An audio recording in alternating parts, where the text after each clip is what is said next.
তাণ্ডব, বরবাদ, তুফানে যেই স্ক্রিন প্লেটা ছিল, চিত্রনাট্য যেই এঙ্গেজমেন্টটা ছিল, সেটা আমরা এই প্রিন্স সিনেমায় পাই না। মানে হুটহাট কাহিনী আসছে, ভিএফএক্স এর কাজ ভালো না। যেমন দেখতে পাচ্ছি বাইক চালাতেছে, পিছনে গ্রিন স্ক্রিন সিন। প্রিন্স যদি বলতে হয় সত্যি কথা একদম টু ব্যাড।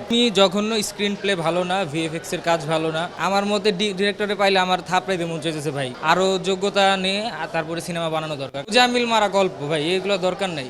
শাকিব খানের দায়িত্ব, শাকিব খানকে তো বড় যদি স্বপ্ন দেখানো হয় তাহলে তো উনি তো বলবে যে না ঠিক আছে। শাকিব ভক্ত বলতে তারা তো যা পায় তাই। শাকিব খান স্ক্রিনে আসলেই তারা সিনেমা দেখে। প্রিন্স যদি বলতে হয় সত্যি কথা একদম টু ব্যাড, নট গুড, একদমই জঘন্য, স্ক্রিন প্লে ভালো না, ভিএফএক্স এর কাজ ভালো না। আমার মতে ডিরেক্টরে পাইলে আমার থাপড়াইতে মন চাইতেছে ভাই। ওনার যে ডিরেকশন, ওনার আমার মনে হয় ওনার ফিল্ম স্কুলে স্টাডি করা দরকার। ওনার আরও যোগ্যতা নিয়ে তারপরে সিনেমা বানানো দরকার। কারণ এই ধরনের চিত্রনাট্য এবং গুজামিল মারা গল্প ভাই, এগুলো দরকার নাই। আর শাকিব খানের যে সিনেমা গত আমরা দেখলাম তাণ্ডব, বরবাদ এবং তুফানও দেখলাম, যে তুফানে যেই স্ক্রিন প্লেটা ছিল, চিত্রনাট্য যেই মানে এঙ্গেজমেন্টটা ছিল, সেটা আমরা এই প্রিন্স সিনেমায় পাই না। এবং মানে হুটহাট কাহিনী আসছে, ভিএফএক্স এর কাজ ভালো না। যেমন দেখতে পাচ্ছি বাইক চালাতেছে, পিছনে গ্রিন স্ক্রিন সিন। মানে আজগুবি সব কাজ কারবার। এটা too bad, too bad. And ডিরেক্টরের জন্য এটা আমি বলি উনার আর কোনো দিন যাতে উনি হয় তাহলে উনি যাতে পরিপূর্ণভাবে স্টাডি করে আসুক যে সিনেমাটা কিভাবে বানাতে হয়। নাহলে আমাদের কাছে বলুক। শাকিব খানের দায়িত্ব, শাকিব খানকে তো বড় যদি স্বপ্ন দেখানো হয় তাহলে তো উনি তো বলবে যে না ঠিক আছে। ওনাকে যেভাবে বলা হয়েছে, তো এটাই আমার বলা। ধন্যবাদ।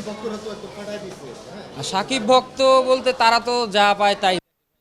শাকিব খান স্ক্রিনে আসলেই তারা সিনেমা দেখে, এটা আপনার মানতে হবে। কারণ তার একটা স্ক্রিন প্রেজেন্স আছে। এখন শাকিব ভক্তরা এরকমই ঘটনা যে ওরা মানে স্ক্রিনে শাকিব খান যদি হাইটেও আসে ভাই, তারা লাফালাফি শুরু করে দেয়। কিন্তু আমরা যারা প্রপার একদম সিনেমা ফ্যান আছি, যে আমরা সব ধরনের সিনেমা দেখতেছি, যেমন আমি আজকে প্রিন্স দেখলাম, দম দেখবো এবং প্রেশার কুকার আছে, আরও তো বনলতা আরও দেখবো। এই সিনেমাটা আমার না মানে দেখে এত রাগ উঠতেছে ভাই, মানে কি বলবো, বলার কিছু নেই। ধন্যবাদ। প্রিন্স যদি বলতে হয় সত্যি কথা একদম টু ব্যাড, নট গুড, একদমই জঘন্য, স্ক্রিন প্লে ভালো না, ভিএফএক্স এর কাজ ভালো না। আমার মতে ডিরেক্টরে পাইলে আমার থাপড়াইতে মন চাইতেছে ভাই। ওনার যে ডিরেকশন, ওনার আমার মনে হয় ওনার ফিল্ম স্কুলে স্টাডি করা দরকার। ওনার আরও যোগ্যতা নিয়ে তারপরে সিনেমা বানানো দরকার। কারণ এই ধরনের চিত্রনাট্য এবং গুজামিল মারা গল্প ভাই, এগুলো দরকার নাই।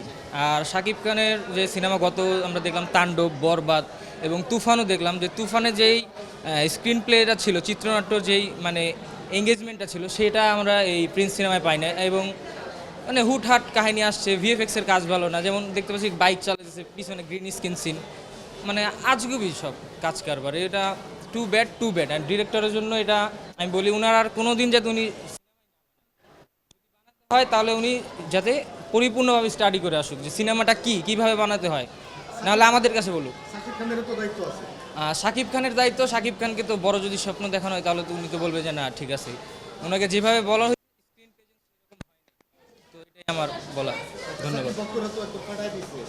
শাকিব ভক্ত বলতে তারা তো যা পায় তাই। শাকিব খান স্ক্রিনে আসলেই তারা সিনেমা দেখে, এটা আপনার মানতে হবে। কারণ তার একটা স্ক্রিন প্রেজেন্স আছে। এখন শাকিব ভক্তরা এরকমই ঘটনা যে ওরা মানে স্ক্রিনে শাকিব খান যদি হাইটেও আসে ভাই, তারা লাফালাফি শুরু করে দেয়। কিন্তু আমরা যারা প্রপার একদম সিনেমা ফ্যান আছি, যে আমরা সব ধরনের সিনেমা দেখতেছি, যেমন আমি আজকে প্রিন্স দেখলাম, দম দেখবো এবং প্রেশার কুকার আছে, আরও তো বনলতা আরও দেখবো। এই সিনেমাটা আমার না মানে দেখে এত রাগ উঠতেছে ভাই, মানে কি বলবো, বলার কিছু নেই। ধন্যবাদ।